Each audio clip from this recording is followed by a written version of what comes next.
நேர்களை உணவே மருந்து, மருந்தே உணவு என்பதுதான் சித்த வைத்தியத்தின் கோட்பாடு. பல ஆண்டுகளுக்கு முன்பே சித்தர்கள் அருளிய சித்த வைத்தியம் குறித்த அரிய தகவல்களை நமக்கு நாமே மருத்துவர் என்ற பகுதியில் தினமும் விளக்குகிறார் சித்த மருத்துவ நிபுணர் பார்த்தசாரதி.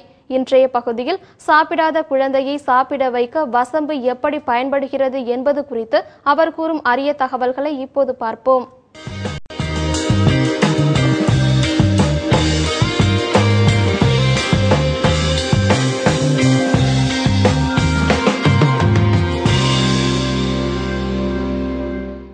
சத்தியம் தொலைக்காட்சி நேயர்களுக்கு காலை வணக்கம்.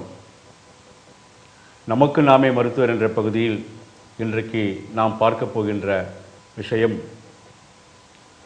நம்முடைய குழந்தைகள் சாப்பிடாத குழந்தைகளை சாப்பிட வைக்க அவர்களுக்கு பிள்ளை வளர்ச்சி என்று சொல்லப்படக்கூடிய வசம்பு என்ற மருந்தினை பற்றி, அதில் செய்கின்ற ஒரு மருந்தினை பற்றி உங்களோடு பேசப் போகிறேன்.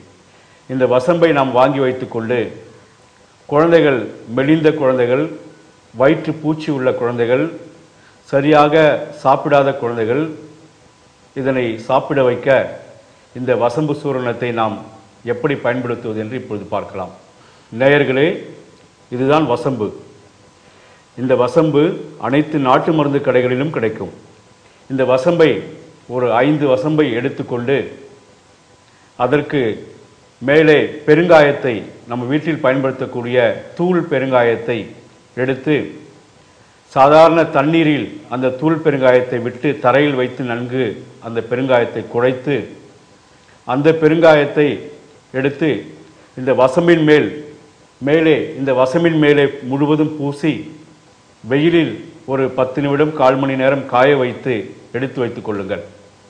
இந்த காய வைக்கப்பட்ட வசம்பை எடுத்து இதை போல மண்பானை செய்யக்கூடிய தொழிலாளிகளிடத்தில் இந்த தட்டு போன்றது, ஒன்று 10 ரூபாய் தான், 2 தட்டு கிடைக்கும். இந்த குடுவை போன்றது, இதை வாங்கி வைத்துக்கொண்டு இந்த வசம்பினை இந்த மண்பானை செய்யக்கூடிய அந்த தட்டில் வைத்து இதில் மேலே வைத்து இதற்கு மேலே ஒரு துணியை, சாதாரண துணியை, அந்த துணியை எடுத்து அதில் சாதத்தை நல்ல மைய அரைத்து அந்த துணியில் நனைத்து அதில் பூசி இதற்கு மேலே ஒரு கவசம் கட்டி இதை 2 வரட்டி அல்லது சாதாரண அடுப்பு கரித்துண்டு, அதில் ஒரு 4 கரித்துண்டு, பெரிய கரித்துண்டு 4 கரித்துண்டை தரையில் வைத்து அதை நெருப்பில் எரிய வைத்து இந்த குடுவையை அதன் மேல் வைத்து ஒரு 1 மணி நேரம் நீங்கள் எரிய விட்டீர்களானால் இந்த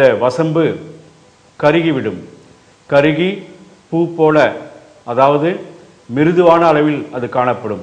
அப்படி கரிய அந்த வசம்பு தான் இந்த கரிப்பகுதி உள்ள இந்த வசம்பு. இது நான் செய்த மருந்து.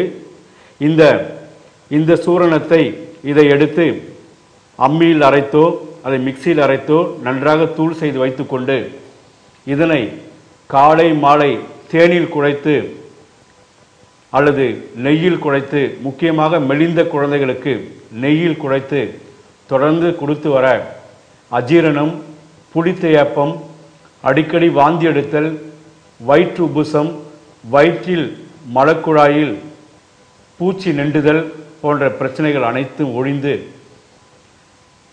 கெட்ட வாயு முழுவதும் வெளியேறி குழந்தைகளுக்கு மிக பெரும் பசியாற்றலை தூண்டக்கூடிய அற்புதமான ஒரு மிகச்சிறந்த மருந்து. இதை நீங்கள் மக்கள் நேரடியாக செய்து நம்முடைய இளைய தலைமுறைக்கு, நம்முடைய பிள்ளைகளுக்கு, குழந்தைகளுக்கு இதை கொடுத்து நீங்கள் பூரணமாக அவர்கள் பசி எடுத்து நன்கு சாப்பிட்டு தேகம் கொழுத்து வலிமையானவர்களாக வருவதற்காக என்னுடைய வாழ்த்துக்களை தெரிவித்துக் கொள்கிறேன். நன்றி, வணக்கம்.